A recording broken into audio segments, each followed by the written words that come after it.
Orang yang saya rasa cukup berpengalaman lah. Betul. Yang biasanya golongan macam ni, dia akan tanya soalan cemuas kat orang muda lah. Daripada kita, alamak. Kata dia bukan tua tapi lebih senior. Kita bersama dengan Tok Ki hari ini dalam Selamat Pagi Malaysia. Betul ke Tok Ki? Bukan tua tapi lebih senior. Betul tak Ki? Selamat Raya Tok Ki. Sama-sama. Selamat Hari Raya, maaf saya batin. Sama-sama. Saya datang pakai baju hijau, baju hitam. Kan? Kita raya-raya sikit lah Tok Ki. Nampak lebih sigap hari ni Tok Ki. Tok Ki raya ni, itulah saya kata dia macam soalan-soalan cepumas yang biasanya datang daripada generasi macam Tok Ki lah. Perspektif generasi macam Tok Ki, kenapa terlampau care sangat, sayang sangat dengan generasi macam kami yang masih belum lagi mendirikan rumah tangga ke apa ke, soalan-soalan begitu. Macam mana? Dia ada dua gap generasi ni Tok Ki. Perspektif Tok Ki. Dah kita generasi lama tak tahu berapa hari lagi. Generasi yang lebih senior Tok Ki Ya, betul. Yalah, kita melihat cabaran kehadapannya cukup banyak. Jadi kita cuba rapat dengan generasi muda ini. Kok boleh kita berkongsi pengalaman. Kok boleh kita kongsi perkara-perkara yang perlu mereka faham. Pasal generasi muda, generasi tua pun samalah. Yang terutama yang kita paling risau, kena tipu. Apa? Kena tipu. Kena tipu.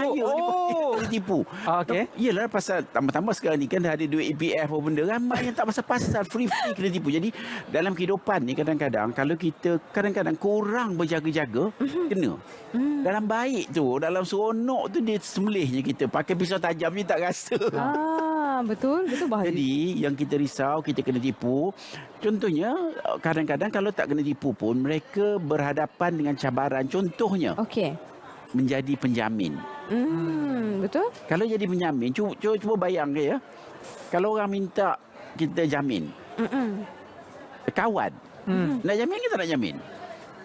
Saya taklah, mungkin atas kesedaran orang. Ada orang sebab dia terlampau rasa macam rapat, Yalah, betul. Tak ke tak nak? Terjadi untuk generasi. Saya pernah dengar lah kawan jamin kawan. Dan memang dia kadang-kadang orang tu mungkin masa tu dia tidaklah nak nipu sangat. Tak nipu pun ialah contohnya. Tapi bila rasa kena dia tak ada kerja. Dia pula ada masalah. Jadi kita pun nak jawab tu kena pandai. Kalau tidak dia jadi bergaduh. Kau dah baik-baik bertahun-tahun tiba-tiba nak suruh jamin beli kereta pun tak jadi. Jadi tak mau. Pasal kita takut. Pasal sekarang ni kalau kita jamin beli kereta ke, beli rumah ke, bila orang tu tak bayar, kita dah jadi blacklist. Jadi nak ke depan tu macam-macam cabaran. Cuma kita kena timbang baik-baik, mungkin kena istiharah kot. Betul-betul pasal bila jadi begini, kita nak kata tidak. Orang kata esok kita nak minta orang jamin. Kita pun nak minta orang jamin juga. Jadi macam mana? Jadi ini antara cabaran dalam kehidupan yang kita kena bersedia untuk berhadapan. Jadi ini nak pesan, maknanya yang paling penting adalah keuangan. Untuk generasi muda ni kadang-kadang disebabkan kesilapan keuangan.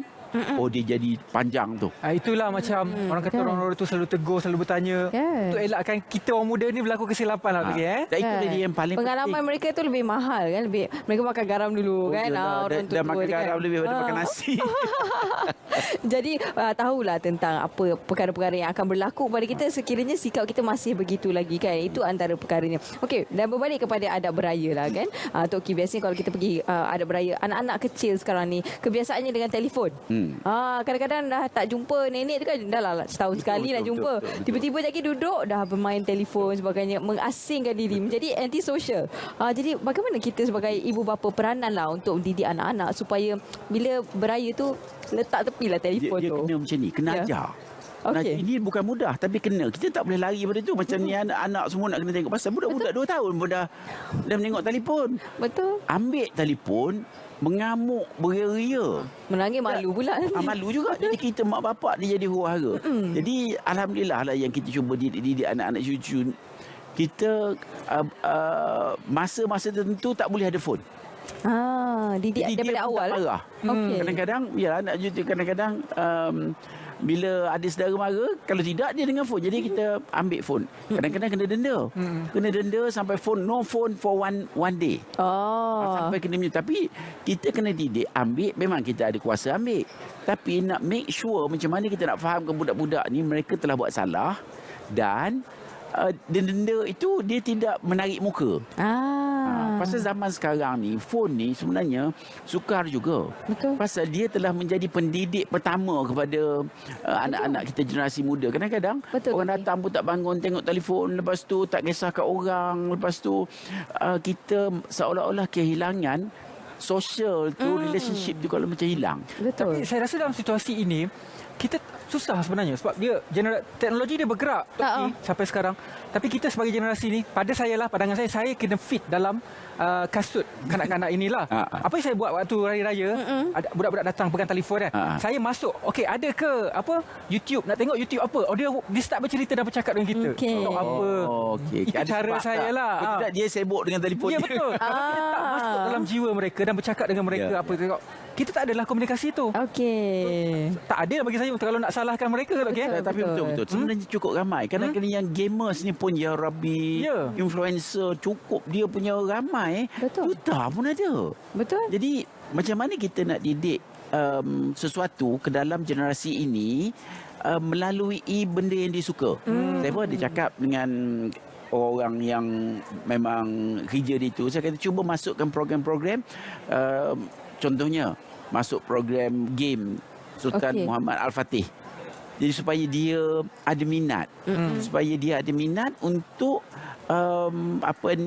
buat sesuatu dan mendapat manfaat. Pasal kalau tengok game je, manfaatnya mana nak datang, rugilah kita. Pasal kita budak-budak ini kita kena train, kena indoktrinasi itu sentiasa. Jadi kalau kita gagal mengambil kesempatan, kita rugi. Jadi kena rancanglah, orang hebat macam ni kena rancang macam mana nak buat. Mungkin bercerita, mungkin RTM sendiri boleh panggil forum untuk meletak pengisian yang dapat mengubah jiwa. Ya, betul. Perlunya Jadi pengisian. kok mana pun hati dia masih terikat dengan budaya kita. Betul, Tidak.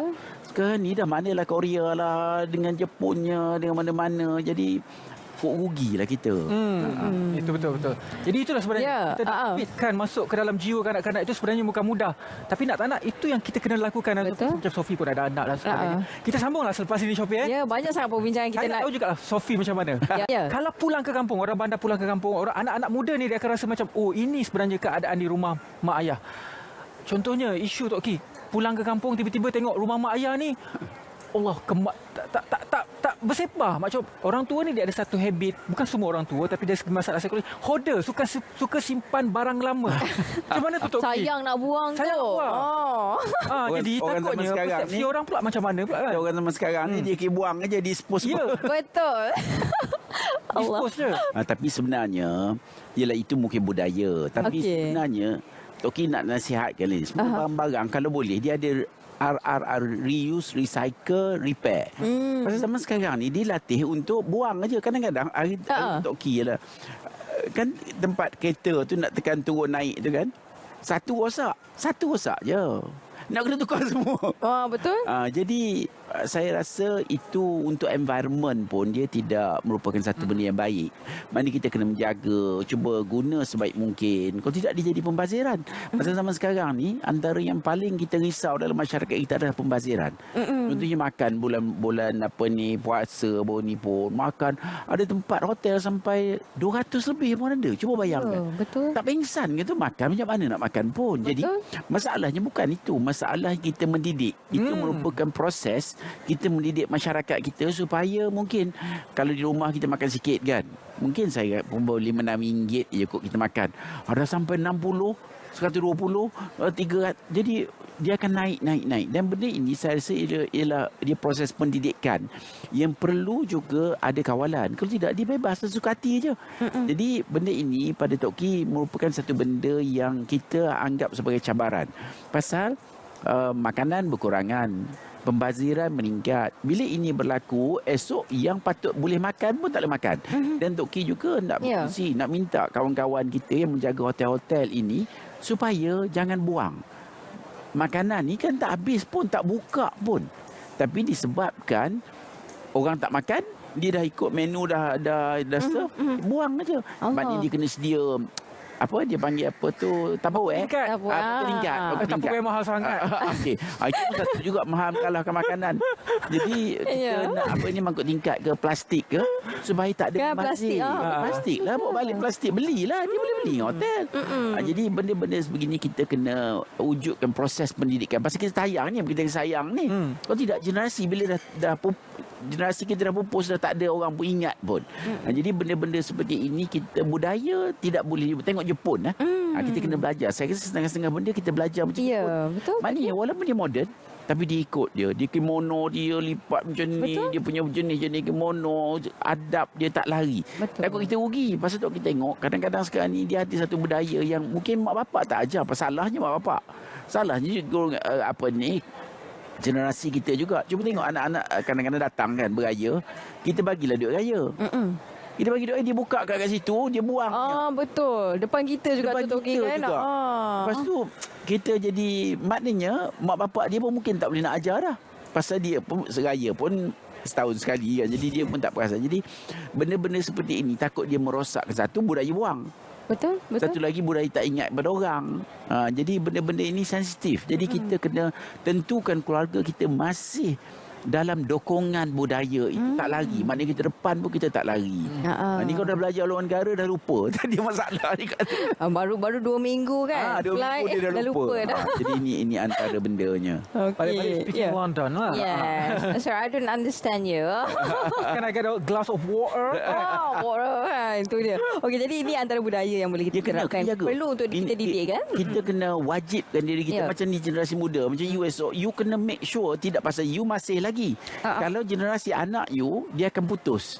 Betul. Maknanya orang yang ni masih lagi ada bertali kan. Betul. Macam ni pun ada bertali dengan orang yang muda. Tapi kalau generasi anak-anak baru ni kalau tidak dididik, maknanya kita pun tidak menghargai budaya. Betul. Maksudnya kami lah perlu untuk mendidik kan generasi yang akan datang. Lagi sebelum kita orang pergi ni, you belajar apa benda yang perlu belajar. Contohnya cakap cara baik, cakap beradab. Adab dia penting sangat. Betul. Cuma bayangkan kita kaya tapi tak ada adab, macam mana? Tidak nak ambil jadi menantu. Memang tak lah. Cancel. Nak berkahwin ni dikahwin dengan family lah. Cuma cerita pasal adab ni. Kalau kat kampung tu kan kita akan lihat orang ramai beraya sekarang ni. Isu pertama adalah isu parking. Depan rumah akan ada 10 buah parking tak cukup. Parking depan jiran. Isu pertama isu parking. Isu kedua pula jiran sebelah rumah bela ayam, bela kambing, baunya sampai ke rumah. Itu semua adalah pun isu juga. Ketidakselesaan. Kita sebagai tuan rumah. Macam mana tu? Dia macam ni. Sebab tu pendidikan itu tak bolehlah kita cerita pasal ayam aja. Kita cerita pasal general untuk kita prihatin dengan orang lain. Kita kena prihatin. Pak kereta sekarang nak laluan orang. Jadi dah orang marah. Kita nak bercakap pun serba salah.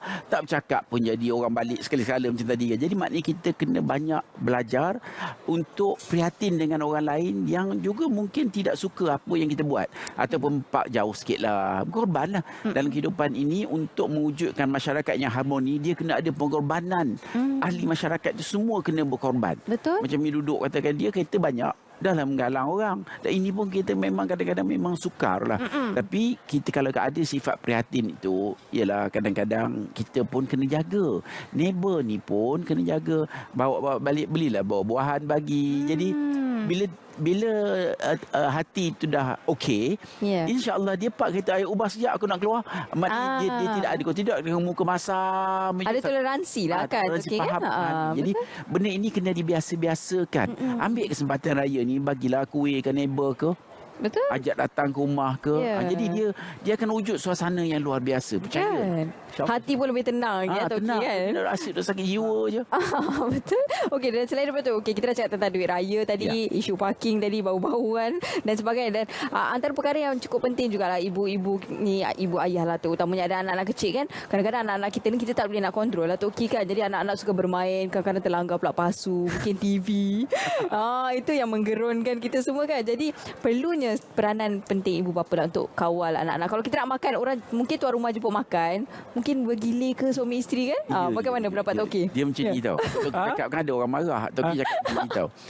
Anak-anak ni, ibu, terutama ibu, kena jaga dengan cemburu. Okey. Okey. Cuma tengok. Kena sentiasa tengok. Mengawasi, Tapi tak apa, biarkan je dia. Mengawasi. Okey, tapi tak- Alamak, itu je. Okey, keluar jalan. Bukan maknanya anak-anak ni takut kadang-kadang. Ya. Dia tengok dia main elektrik, dia main wire, dia Betul. makan apa benda. Jadi kena sentiasa didik diri kita itu untuk memantau setiap gerak-geri dia. Jadi masa itu kita ajak jangan macam ni tak boleh, itu tak boleh ini. Jadi barulah kita ni dekat rapat dengan apa yang dia buat dan kita boleh didik dia. Dia pun tidak buat suka-suka hati dia saja. Jadi kadang-kadang terjadi ni anak-anak sensitif. Kita Betul, masa tu betul. lah peluang kita nak mendidik anak-anak. Mendidik. Cari kesempatan itu. Kena. Tapi jangan kekerasan lah Suami- kan. suami Cakap biarkan. lembut lah. Awak kena pegang. Kenyataan Tok Ki. Suami biarkan dulu untuk hari raya 30 hari raya. Ya. Tok Ki tahun ni Ya kita Allah. istimewa. 2 tahun kita boleh dikatakan dikurung di rumah. Tak boleh balik tahun lepas lagi lah tak boleh Betul, balik tak- kampung tak langsung. kenal Tak pun dia boleh itu. tetamu lah. Tahun ini kita dah boleh beraya alhamdulillah. Semua jalan jam. Kalau kat Kuala Lumpur ni sebulan hari puasa hari tu pun dah jam. Dari segi SOP semua sekali orang dah mula lupa sebenarnya Tok Ki sebab tak naklah buat test buat apa. Beraya kan? Seronok kan? Ha. Yalah, kita ni sebenarnya sentiasa terdedah dengan berbagai gejala. Jadi contohnya ialah make sure kita menjaga. Kita menjaga contohnya basuh tangan. Ya. Ini tangan pun kadang-kadang daripada dulu sampai sekarang pun tak itu juga tak dijaga kan. Jadi ini kita kena tengok basuh tangan, basuh hidung. Kan macam ambil sembahyang kita Ambil wuduk alhamdulillah. kan? Bila kita basuh hidung tu basuh sampai sini tau, sampai keluar air. Betul. InsyaAllah. Jadi benda-benda yang macam ni lah. Lepas tu kena sihat, jaga kesihatan, kena bersenam. Ni dah elok-elok bulan puasa ni dah handsome elok. Takut bila raya esok, ditambah. Alamak. Jadi tambah mungkin lah kita pun nak makan jumpa orang. Tapi kena exercise. Kita Kena exercise. hormati tetamu. Pada saya kalau orang hidangkan makanan, Oh, kena. kita jamah. Jamah. Kita hormatilah air tangan. Ya, mana tahu kot orang tengok kan bagus-bagus je, ambil jadi menantu. Ramai dah bertanya dah Tok Ki. Okey, tu antara pesanan Tok Ki lah berkenaan dengan SOP kan, Kena jaga diri, patuhilah, jaga jangan. kebersihan. Ya. Patuh SOP kan. Ya. Walaupun dah dilonggarkan, ada juga yang enggan menggunakan Ambil tutup kesempatan muka. terbaik. Perlu juga Tok Ki bila bersesak-sesak tu menggunakan Yalah, kalau tutup dah muka. ramai orang ni kita dekat pasar malam ke apa benda ke kita kena. Betul. Macam itulah, jagalah. Malam raya tu lagilah malam terkejut. Pasar buka 24 jam. Sampai pasar Betul. umum. Okey, malam ni kita buka sampai pagi besok. Nak beli kelang kapal boleh. Yelah, Pasar kesian 16, pasar Datuk kesian Muhammad. orang jaga pasar tak boleh balik. Tak boleh balik. Itulah malam raya di pasar. Okey, itu dia. Sedikit Ya. daripada ada beraya lah kita sembang Tok Ki Ya. Kita kena belajar juga lah. Jangan terlebih makan. Ha? Jangan terlebih makan. Yang terlebih boleh tapi kena exercise yang lebih lah. Itulah Kan. masalahnya exercise Dia balance sekali kan. Tok Ki masih fit lagi. InsyaAllah Tok Ki nanti Itulah. saya berumur Tok Ki pun saya macam Tok Ki. InsyaAllah. InsyaAllah. Doakan Sofi juga. Rambut putih, handsome macam Tok Ki. Wah. Terima kasih banyak-banyak Okey, Tok terima Ki. kasih banyak, Tok Ki. Merupakan Ketua Aktivis Persatuan Pengguna Islam Malaysia.